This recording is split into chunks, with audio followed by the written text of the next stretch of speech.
দীর্ঘ ১২ বছর পর কারামুক্ত হয়ে বৃহস্পতিবার প্রথম অফিস করেন ডেস্টিনি গ্রুপের ব্যবস্থাপনা পরিচালক রফিকুল আমিন। বৈশাখী টেলিভিশন ভবনের পঞ্চম তলায় অবস্থিত নিজের অফিস রুমে ডেস্টিনি ২০০০ লিমিটেডের বিভিন্ন পর্যায়ের কর্মকর্তা ও বিনিয়োগকারীদের সাথে শুভেচ্ছা বিনিময় করেন তিনি। এ সময় বৈশাখী টেলিভিশনের সাথে ডেস্টিনি গ্রুপের ব্যবসা পরিচালনা ও বিনিয়োগকারীদের স্বার্থ সংশ্লিষ্ট নানা বিষয় নিয়ে কথা বলেন রফিকুল আমিন। বলেন, ডেস্টিনি গ্রুপে ৪৫ লাখ বিনিয়োগকারীর প্রতি দায়বদ্ধ তিনি।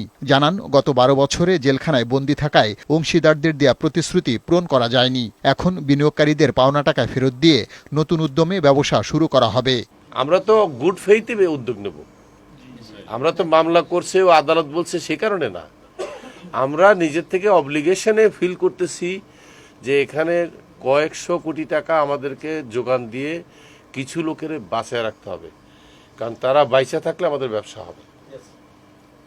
একদম নিডফুল যেগুলো আছে সেগুলো একটা লিস্ট করবো আমরা আপনাদের মাধ্যমে, যে কাদেরকে না দিলেই নয়, আর যাদেরকে না দিয়ে রাখা যাবে তাদেরকে ধীরে ধীরে দেবো আস্তে আস্তে। পরে বৈশাখী টেলিভিশনের বিভিন্ন ফ্লোর ঘুরে দেখেন প্রতিষ্ঠানের ব্যবস্থাপনা পরিচালক। এ সময় বার্তা বিভাগ, অনুষ্ঠান বিভাগ সহ বিভিন্ন বিভাগে কর্মরত কর্মকর্তা ও কর্মচারীদের সাথে কুশল বিনিময় করেন। সংশ্লিষ্ট বিভাগের পক্ষ থেকে ফুলেল শুভেচ্ছা জানানো হয় এমডিকে।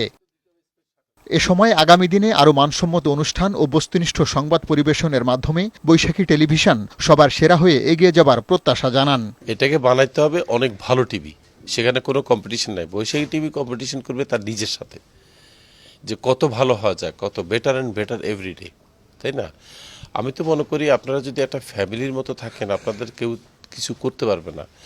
আর আপনার উদ্দেশ্য থাকতে হবে কিন্তু দর্শকের স্বার্থটা, আর কারো স্বার্থ দেখার দরকার না। আমি আর কারো নাম মেনশন করলাম না। দর্শক হচ্ছে আপনাদের মেইন স্টেক হোল্ডার, তাদেরকে যদি আপনারা খুশি করতে পারেন, আমাদের আর কোনো চাওয়া নেই। শিগগিরই বৈশাখী টেলিভিশন বড় পরিসরে সম্প্রচার কার্যক্রম শুরু করবে বলেও জানান টেলিভিশনের ব্যবস্থাপনা পরিচালক ও চেয়ারম্যান রফিকুল আমিন। পার্থ রহমান, বৈশাখী সংবাদ, ঢাকা।